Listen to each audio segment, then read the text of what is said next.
জাতীয় ঐক্য কমিশনের যে জাতীয় জুলাই জাতীয় সনদের খসড়া আমাদের কাছে দেয়া হয়েছে, সেটা আগামীকালকে যদি আমাদের কাছে প্রেরণ করা, আমরা কালকেই সই করব। যে কোনো মুহূর্তে আমরা সই করতে রাজি। এই বিষয়ে কোনো দ্বিমত নেই। যেগুলো জাতীয় ঐক্যমত্য প্রতিষ্ঠিত হয়েছে, যে সমস্ত বিষয়ে, কিছু কিছু বিষয়ে নোট অফ ডিসেন্ট সহ, সেই কাগজ আমাদেরকে যখনই দিবে আমরা তখনই সই করব। সেই অঙ্গীকারনামাটা আমরা দিয়েছি, আমরা প্রেরণ করেছি। এটা নিয়ে কোনো বিভ্রান্তির সুযোগ নেই। দ্বিতীয় হলো বাস্তবায়ন প্রক্রিয়া। সেই বাস্তবায়ন প্রক্রিয়া নিয়ে যদি ওনারা আরও আলাপ আলোচনা করতে চান, কারো কারো প্রস্তাবের প্রেক্ষিতে, কোনো কোনো রাজনৈতিক দলের প্রেক্ষিতে, সেই আলোচনা তো আমরা অংশগ্রহণ করতে পারি।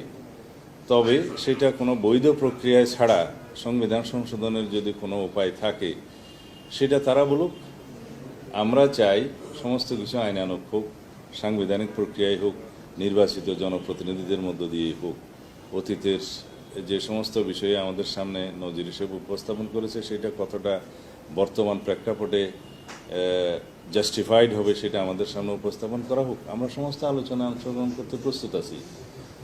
বাংলাদেশ জাতীয়তাবাদী দল জাতির সামনে ঘোষণা করছে এবং পরিষ্কার করছে যে জাতীয় ঐক্যমত্য প্রতিষ্ঠার জন্য এবং সংস্কারের মধ্য দিয়ে একটি শক্তিশালী গণতান্ত্রিক রাষ্ট্র বিনির্মাণের জন্য যে কোনো প্রক্রিয়ার সাথে জাতীয়তাবাদী দল ঐক্যমত পোষণ করবে এবং সকল ধরনের আলোচনায় অংশগ্রহণ করবে।